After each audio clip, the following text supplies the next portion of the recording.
Ils prendront votre chambre.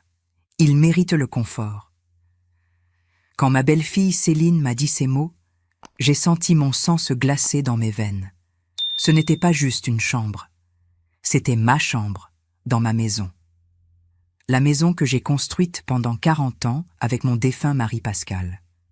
La pièce où nous avons dormi ensemble, où j'ai pleuré son départ, où je garde encore sa photographie sur la table de nuit. Je m'appelle Thérèse. J'ai 64 ans et voici l'histoire d'une femme qui a failli perdre sa dignité jusqu'au jour où elle a décidé de la reprendre d'un seul coup. Tout a commencé un jeudi après-midi. J'étais dans la cuisine en train de préparer un bœuf bourguignon pour le dimanche. Mon fils Nathan était parti tôt au travail. Céline est descendue avec ce regard que je connaissais trop bien. Le regard de quelqu'un qui vient exiger, pas demander. « Belle maman, il faut qu'on parle. »« Dis-moi ma fille, » ai-je répondu en m'essuyant les mains sur mon tablier.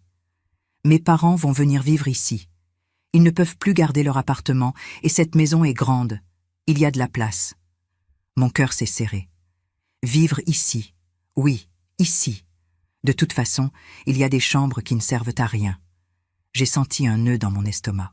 Cette maison, mon mari et moi l'avions payée pendant 40 ans avec nos sacrifices. Quand Nathan a épousé Céline il y a 3 ans, je venais de perdre Pascal. J'étais dévastée. Nathan m'a dit qu'il viendrait habiter avec moi temporairement pour me tenir compagnie dans mon deuil. Cela fait 3 ans et ils ne sont jamais repartis. Céline, bien sûr que tes parents peuvent venir nous rendre visite quand ils veulent, mais ils ne viennent pas en visite, Thérèse. Elle m'a coupé avec mépris. Ils viennent s'installer, et ils prendront la suite parentale. Votre chambre est la plus grande, avec la salle de bain privée et le balcon. Ils méritent le confort. Vous pouvez vous installer dans la petite chambre sous les combles. Le monde s'est arrêté. La chambre sous les combles, ai-je répété sans pouvoir y croire, dans ma propre maison. Oh, je vous en prie, ne commencez pas votre cinéma. Elle a soufflé avec impatience. Quelle importance! Ce n'est qu'une chambre. Et puis vous êtes vieille et seule. Pourquoi avez-vous besoin de tant d'espace? Mes parents sont plus jeunes. Ils ont travaillé toute leur vie. Ils méritent d'être à l'aise. Vieille. Elle m'avait appelée vieille, dans ma maison. Mes mains tremblaient. Céline, dans cette chambre, j'ai dormi 40 ans avec ton beau-père. C'est là que se trouvent tous mes... Et alors? Elle m'a coupé froidement. Vous allez rester accrochée au passé toute votre vie comme une vieille femme aigrie? Cela fait 5 ans qu'il est mort. Passez à autre chose. La vie continue, Thérèse. Passez à autre chose. Comme si un amour de 4 décennies s'effaçait ainsi. Comme si les souvenirs d'une vie pouvaient être balayés pour le confort de ses parents. Dans ma propre maison. Elle s'est retournée et a monté les escaliers, me laissant seule dans la cuisine. L'odeur du plat me semblait amère dans la gorge. Je me suis assise, les jambes tremblantes. La photographie de Pascal me regardait depuis le salon. Ses yeux sages, son sourire tranquille. « Qu'est-ce que je fais, mon amour ?» lui ai-je demandé en silence. Et alors quelque chose a changé en moi, une étincelle petite mais brillante. Je n'allais pas pleurer, je n'allais pas supplier. J'allais leur montrer que la générosité a ses limites et que le manque de respect a son prix. Mais avant de continuer, vérifiez si vous êtes déjà abonné à la chaîne et dites-nous en commentaire de quelle ville ou pays vous nous regardez. Nous aimons beaucoup savoir jusqu'où nos histoires voyagent. Cette nuit-là, je n'ai pas pu dormir. Je suis restée assise dans le salon à regarder les murs de ma maison. Chaque recoin gardait un souvenir. Le parquet que Pascal et moi avions posé de nos propres mains. La fenêtre de la salle à manger où nous prenions notre café chaque matin. Le jardin où il avait planté les rosiers qui fleurissent encore chaque printemps. J'ai rencontré Pascal quand j'avais 23 ans. Il était comptable dans une entreprise textile près d'Annecy. Moi, je travaillais comme secrétaire. Nous nous sommes mariés 6 mois plus tard, contre l'avis de tout le monde. « C'est trop rapide », disait-il. « Vous vous connaissez à peine. Mais nous savions. Quand quelque chose est juste, on le sent dès le premier instant. Nathan est né 2 ans après, notre fils unique. Nous l'avons élevé avec amour, mais aussi avec discipline et valeur. Pascal disait toujours qu'un homme doit être respectueux, travailleur et honnête. Et Nathan l'a été pendant des années. Puis, la maladie est arrivée. Le cancer est apparu d'un coup. Pascal a commencé à se sentir fatigué, à perdre du poids. Quand nous sommes allés chez le médecin, c'était déjà trop tard. 6 mois, nous a dit le spécialiste. Peut-être 1 an avec de la chance. Nous n'avons pas eu de chance. Pascal est parti une nuit de novembre, il y a 5 ans. C'était dans notre chambre, ma main dans la sienne. Ses derniers mots ont été de prendre soin de notre fils et de moi-même. Nathan était dévasté. Il pleurait comme un petit garçon. Il avait perdu son héros. C'est 1 an plus tard qu'il a rencontré Céline. Il est arrivé un soir avec quelque chose de différent dans les yeux. Une lumière que je n'avais pas vue depuis la mort de son père. « Maman, j'ai rencontré quelqu'un. Elle s'appelle Céline. Elle travaille au service marketing. » La première fois que Céline est venue à la maison, elle est arrivée avec un sourire parfait et un bouquet de roses blanches. « Pour vous, Madame Thérèse. Nathan m'a dit que votre mari les cultivait dans le jardin. J'étais émue aux larmes. Un geste si beau, si attentionné. Ils se sont mariés 8 mois plus tard. Après la noce, Nathan est venu me parler. « Maman, je ne veux pas que tu restes seule dans cette grande maison. Céline et moi voudrions venir habiter avec toi, juste le temps d'économiser pour acheter notre propre logement. » J'ai accepté. Je pensais que ce serait merveilleux. Une famille unie sous le même toit. Les premiers mois se sont bien passés. Puis, petit à petit, quelque chose a commencé à changer. Un samedi matin, je suis rentrée du marché et j'ai trouvé Céline dans la cuisine en train de jeter des choses à la poubelle. C'étaient les fiches de recettes de Pascal. Les cartes jaunies où il écrivait de sa belle écriture chaque plat que nous inventions ensemble. 40 ans de recettes, de souvenirs, d'amour cuisiné à petit feu. Pourquoi? Pourquoi as-tu jeté ça? Ce sont de vieux papiers pleins de taches de graisse. Ça ne sert plus à rien.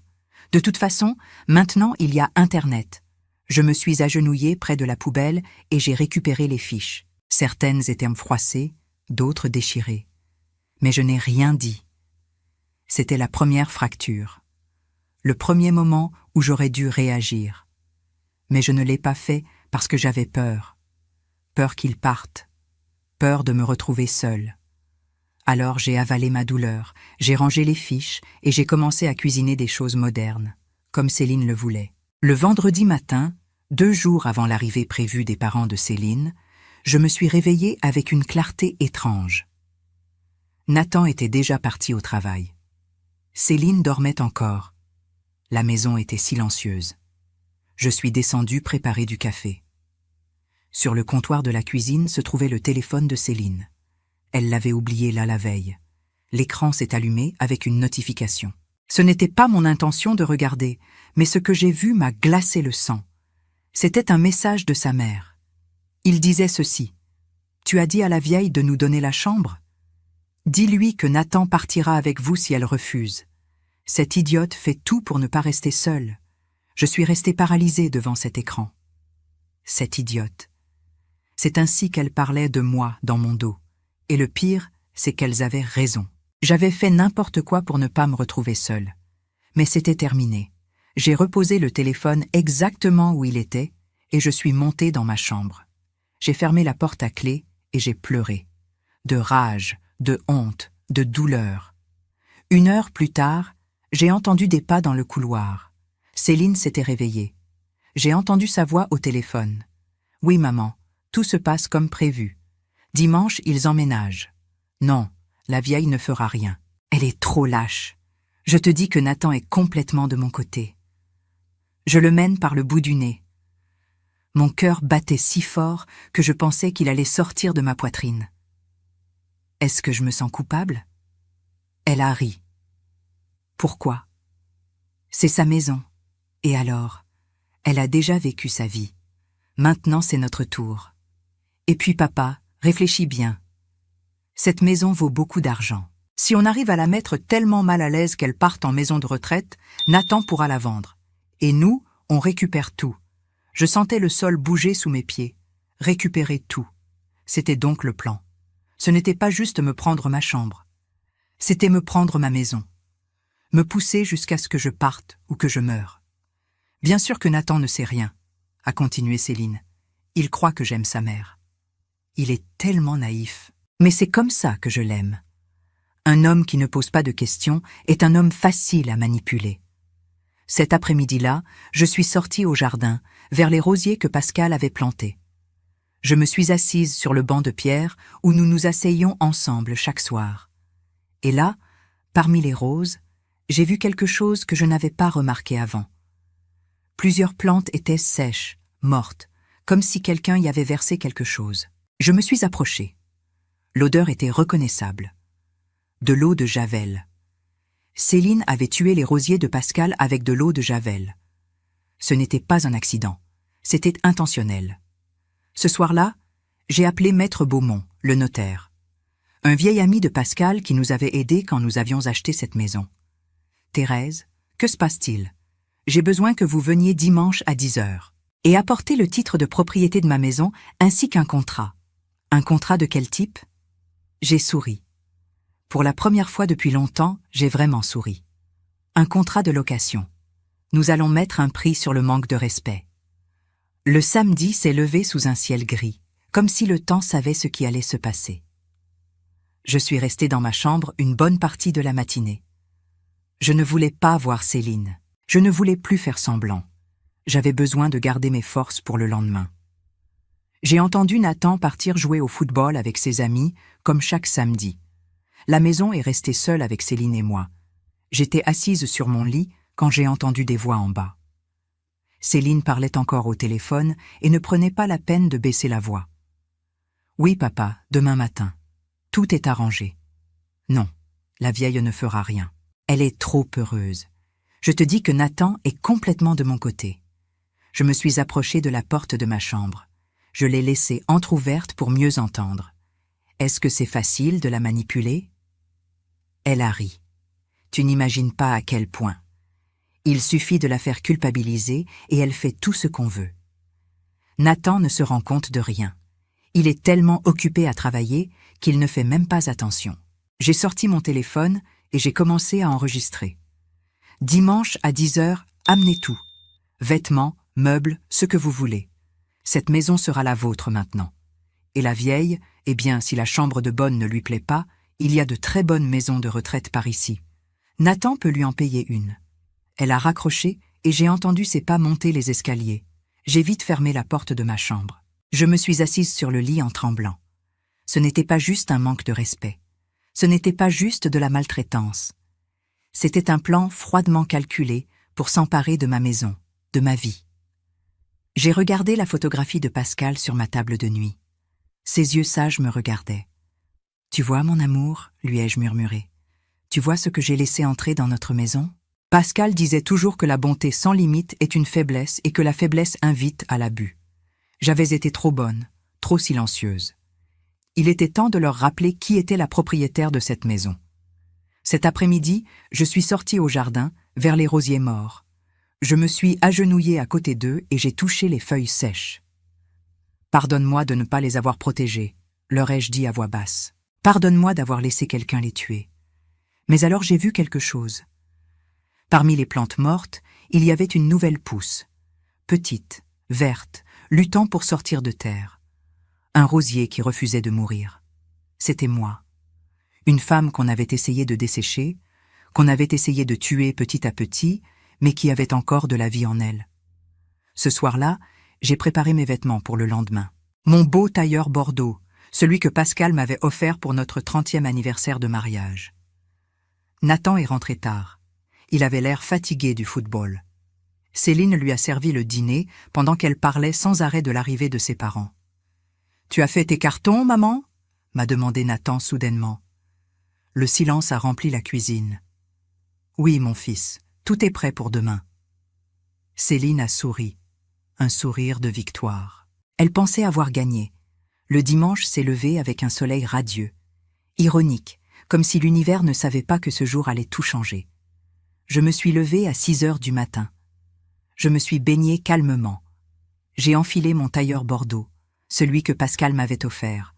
Je me suis coiffée avec soin et maquillée. Je n'allais pas affronter cette journée comme une vieille femme vaincue. J'allais l'affronter comme la propriétaire de cette maison. À 9h30, la sonnette a retenti. C'était Maître Beaumont, un homme de 68 ans aux cheveux blancs et à la présence imposante. « Bonjour Thérèse. J'ai apporté tous les documents. » Il a posé une mallette en cuir sur la table. À l'intérieur se trouvaient les papiers, le titre de propriété à mon nom et le contrat que nous avions préparé. Nathan est sorti de la cuisine en entendant des voix. « Maman, qui est-ce ? Je te présente Maître Beaumont. C'était un ami de ton père. C'est le notaire qui nous a aidés quand nous avons acheté cette maison. » Nathan a pâli. « Un notaire ? Pourquoi y a-t-il un notaire ici ?» À ce moment-là, la sonnette a retenti de nouveau. Il était 10 heures pile. C'étaient les parents de Céline. Le père était un homme d'environ 60 ans, petit, avec une moustache épaisse. La mère était une femme mince, les cheveux teints en blond. Ils arrivaient chargés de valises. Beaucoup de valises. « Quelle belle maison !» a dit la mère de Céline. « Bien mieux que ce que tu nous avais dit, ma fille. »« Et où est notre chambre ?» a demandé le père en laissant tomber une valise lourde sur le sol. « Je veux me reposer. » Le voyage était long. « Elle est en haut, papa. La chambre principale, la plus grande, avec balcon et salle de bain privée. »« Excusez-moi, » ai-je dit en me levant du canapé. « Je crois qu'il y a une confusion. Tout le monde s'est tourné vers moi. »« Quelle confusion ?» a demandé la mère de Céline avec dédain. « Céline nous a dit que nous resterions dans la chambre principale. » « C'est exact. Céline vous a dit cela. Mais Céline a oublié un petit détail. » Je me suis dirigé vers le centre du salon. Maître Beaumont s'est levé à mes côtés. « Cette maison est à moi, à mon nom. Je suis la seule propriétaire. Mon fils Nathan et son épouse Céline vivent ici grâce à ma générosité, comme des invités dans ma demeure. » Le père de Céline a lâché un rire nerveux. « Et qu'est-ce que ça peut faire? Nous sommes de la famille. Les familles s'entraident. » Vous avez raison. Les familles s'entraident, mais elles se respectent aussi. Et vous, messieurs, dames, vous êtes chez moi sans ma permission. Maître Beaumont et moi avons préparé un contrat. Un contrat de location pour l'utilisation de la suite principale. Loyer mensuel de 1 200 €. Paiement à l'avance le premier de chaque mois. Dépôt de garantie de 2 400 €. Le silence était assourdissant. 1 200 €, a crié le père de Céline. Vous êtes folle. Je ne suis pas folle. C'est le prix du marché pour une chambre de cette taille dans ce quartier d'Annecy. Mais nous sommes de la famille, a crié la mère. On ne fait pas payer la famille. La famille respecte. La famille demande. La famille n'exige pas la chambre de quelqu'un d'autre comme si c'était un hôtel. Céline s'est approchée de moi tremblante de rage. Vous êtes une vieille égoïste et aigrie. J'ai sorti mon téléphone. J'ai touché l'écran. Soudain, la voix de Céline a retenti dans le haut-parleur. C'était l'enregistrement de sa conversation téléphonique. C'est sa maison, et alors, elle a déjà vécu sa vie. Maintenant, c'est notre tour. Cette maison vaut beaucoup d'argent. Si on arrive à la mettre tellement mal à l'aise qu'elle parte en maison de retraite, Nathan pourra la vendre. Et nous, on récupère tout. Nathan était pétrifié.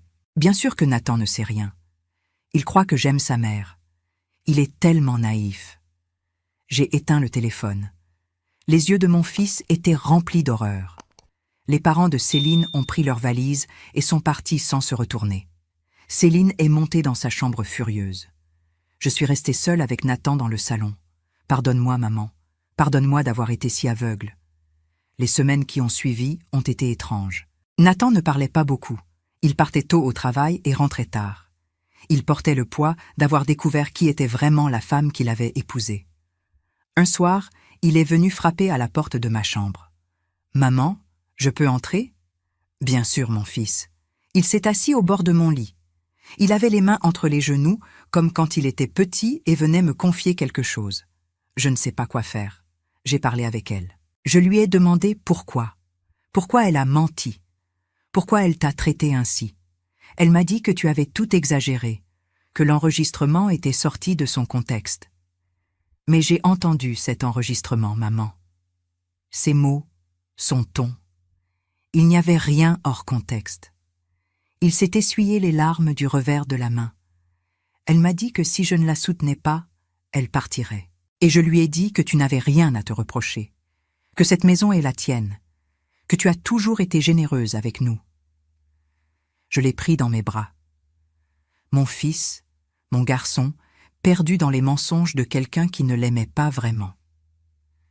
3 semaines plus tard, Nathan est rentré plus tôt que d'habitude. Il avait une expression sérieuse, déterminée. « Maman, il faut qu'on parle tous les 3. » Céline est descendue de sa chambre. Elle avait l'air pâle, comme si elle savait déjà ce qui allait arriver. Nous nous sommes assis dans le salon. « Céline, je veux que tu partes. » Elle a fermé les yeux. Les larmes ont commencé à couler. « Nathan, Laisse-moi finir. J'ai essayé, vraiment. Mais chaque fois que je te regarde, je me souviens de cet enregistrement. Je me souviens de comment tu parlais de ma mère. Je ne peux pas rester avec quelqu'un qui a été capable de faire ça. » Le samedi suivant, un camion de déménagement est arrivé devant la maison. Céline est descendue avec sa dernière valise. Elle s'est arrêtée à l'entrée de la cuisine. « Au revoir, Madame Thérèse. »« Au revoir, Céline. Prends soin de toi. » Elle est partie. Les mois ont passé. La maison est redevenue la mienne. Mes amis sont revenus. Monique a été la première. Elle est arrivée avec un gâteau et un sourire. « Je peux enfin revenir sans me faire chasser », a-t-elle plaisanté. J'ai remis les photos de Pascal dans le salon. J'ai recommencé à porter mon parfum. J'ai recommencé à cuisiner le bœuf bourguignon le dimanche. Je suis redevenue moi-même. 6 mois plus tard, Nathan a rencontré quelqu'un. Elle s'appelle Hélène. Elle est institutrice. Elle a un sourire doux et des yeux honnêtes. Un soir, ils se sont assis avec moi dans le salon. « Maman, nous voudrions habiter ici avec toi, mais seulement si tu es d'accord et seulement selon tes règles. C'est ta maison et nous voulons la respecter comme elle le mérite. » J'ai pleuré de joie. La semaine dernière, j'étais au marché et je l'ai vue. Céline. Elle était seule, avec un petit panier. Elle avait l'air différente. Plus mince, les cheveux plus courts, des vêtements simples. Nos regards se sont croisés. Elle s'est approchée doucement. « Madame Thérèse, je pense à vous, à ce que je vous ai fait, et j'ai tellement honte. Je suis allée voir un thérapeute. J'essaie de comprendre pourquoi j'ai été si cruelle. Je l'ai regardé dans les yeux. Je t'ai déjà pardonné, Céline. Parce que garder de la rancune, c'est comme boire du poison en espérant que l'autre en meure. Mais pardonner ne signifie pas oublier. » Ce soir-là, je suis sortie au jardin. Les rosiers avaient refleuri. Blanc, pur, magnifique. Le bourgeon que j'avais vu il y a des mois était maintenant un rosier complet. « Tu vois, mon amour ?» ai-je dit à Pascal. « La vie met toujours chacun à sa place. Comme tu le disais toujours, pas besoin de chercher la vengeance. La vie est sage. Alors si tu écoutes cette histoire et que tu te sens concerné, sache une chose, tu as de la valeur, ta voix compte, ta dignité n'est pas négociable. Et c'est bien de poser des limites. Ce n'est pas de l'égoïsme, c'est de l'amour-propre. Si cette histoire a touché votre cœur, répondez ici dans les commentaires. À ma place, qu'auriez-vous fait? N'oubliez pas de regarder la prochaine vidéo qui apparaît sur votre écran. Elle apporte un rebondissement surprenant et émouvant qui vous captivera du début à la fin.